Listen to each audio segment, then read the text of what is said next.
Dubs en danger, un retour de Gold et Berthollet plus proche du soleil que l'on ne pense.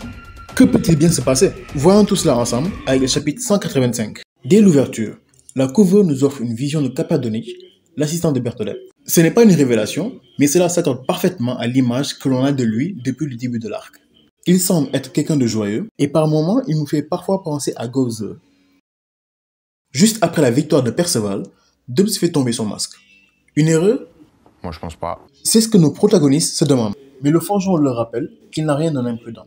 Après tout, il a vécu plusieurs siècles et plusieurs expériences.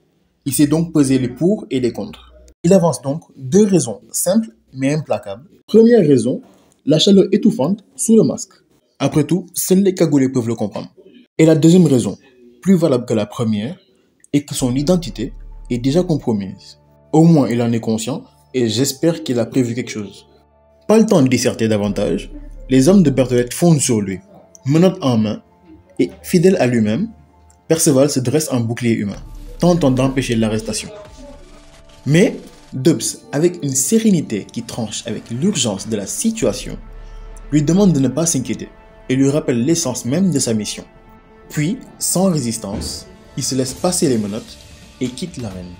Mais juste avant de sortir, on arrive sur ma page favorite du chapitre.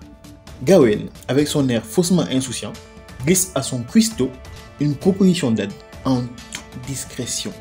Une offre qui est poliment refusée, mais qui symbolise un lien profond entre eux. J'adore les petits signes entre les persos montrant à quel point leur relation n'est pas forcément profonde, mais solide. Et puis avouons-le, Gawain est classe quand même. C'est sûrement pour ça que c'est ma page favorite de ce chapitre.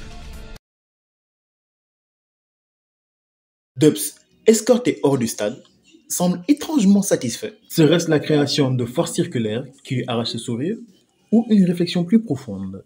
Le connaissant, il n'aurait aucun scrupule à déjà imaginer ce qu'il peut fabriquer pour l'ennemi. Après, il ne faut pas oublier qu'avant tout, c'est une passion pour lui. Mais avant qu'il ne puisse aller plus loin, Kappa-Donich, l'assistant de Berthollet, vient superviser le transport du prisonnier à la demande de son maître. Et c'est là que tout bascule. Les PNJ n'étant que des PNJ, les soldats réagissent mal à son intervention, armes au poing. Après un échange aussi fugace qu'inexistant, il se fige, s'apaise et retire les menottes de Dubs avant de repartir comme si de rien n'était. À partir de ça, tout le monde a normalement compris de qui il s'agissait.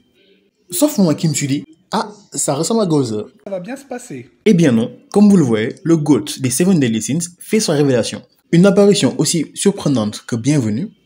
Depuis la fin des aventures principales, nos anciens héros sont en retrait, soit pris par leurs obligations, ou ont disparu, comme Escanor et Merlin. Et voilà que Gozer, insaisissable, renoue avec l'action. Heureusement, parce que les autres, on les voit clairement pas du tout en fait. Certes, ils sont occupés, mais c'est dommage. Dans sa discussion avec Dubs, deux informations majeures émergent. D'abord, il faut savoir que Gozer n'est pas physiquement présent sur les terres de... Ça se dit comment dire cette merde? Aufin?